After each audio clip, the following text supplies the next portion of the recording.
Are you trying to move on from an unhealthy relationship, a bad habit, a work situation, or something you cannot stop obsessing about, and no matter how hard you try, you can't move on? In this video, I'm sharing 5 tips to help you let go and move on so that you can reclaim your power, feel better, and start living the life you want. I don't want you to stay stuck in your frustration, anger, pain, and sadness for more than you need to, because if you do, it could turn into weeks, months, or even years. You might have already created a pattern that is keeping you stuck without realizing it. When you hold on to pain, anger, guilt, self-betrayal, regret, resentment, embarrassment, you are reliving the painful experience over and over again. This only keeps you hooked on what you want to let go of, and it delays you from moving on. Obsessive thinking about the situation that's making you unhappy isn't going to change it or help you move on. It's only going to keep you stuck. One of the biggest things that keeps people stuck in something that isn't good for them, it's not accepting the fact it isn't good. Instead, they question or rationalize it, meaning they ask themselves, is this that bad for me? Or they tell themselves, well, it's not always that bad.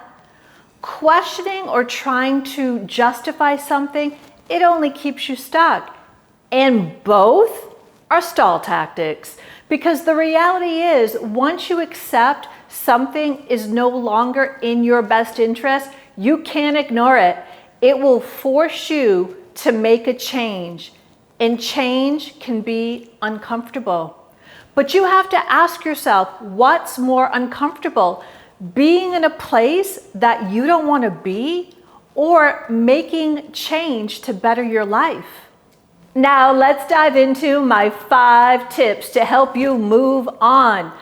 The first is you have to give new meaning to what you need to move on from, one that empowers you to move forward. If you don't, you will wake up 6 months from now and have other problems due to not moving on. It could be gaining extra weight, drinking too much alcohol, avoiding other areas of your life, such as money, or waking up one day to realize you are in the exact same place in a career or relationship that you don't want. Tip number 2, next, you need to get clear and identify what are you actually holding on to. People often think they're holding on to one thing, but what they're really holding on to is something completely different. You have to ask yourself, what are you holding on to? Is it anger, feelings of guilt, or embarrassment? Is it fear? Or are you holding on to how you thought it would be?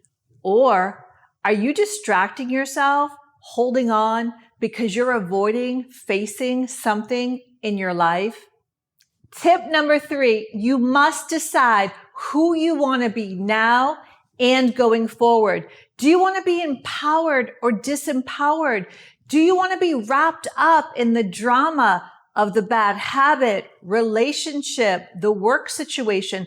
Or do you want to be empowered and move your life forward?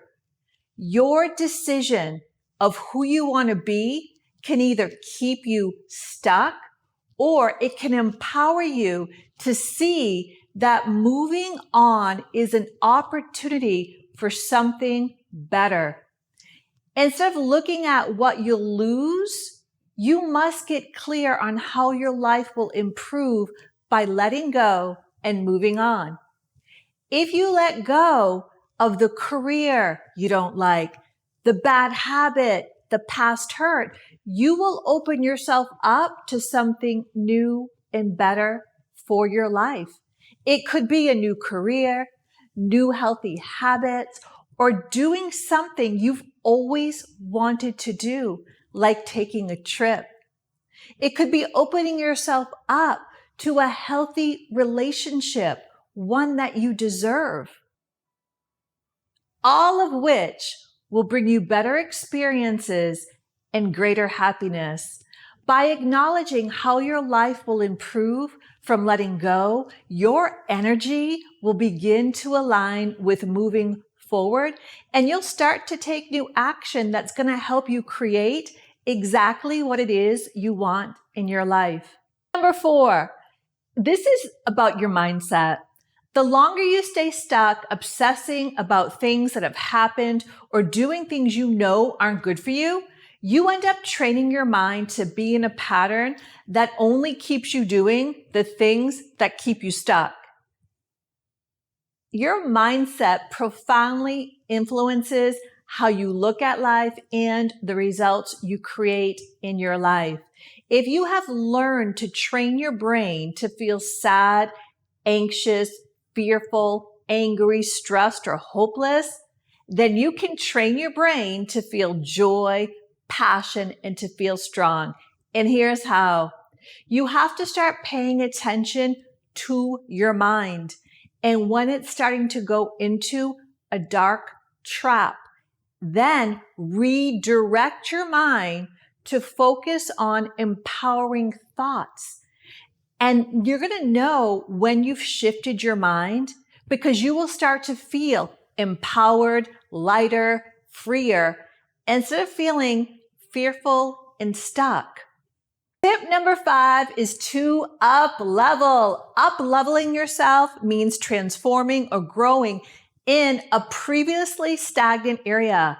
There is no better time than right now to create your biggest personal transformation. So, what area of your life do you want to transform? That's what you want to ask yourself. Do you want to get into the best shape of your life? Advance your career or your business? You may want to elevate your style and personal presence, or do you want to create a healthier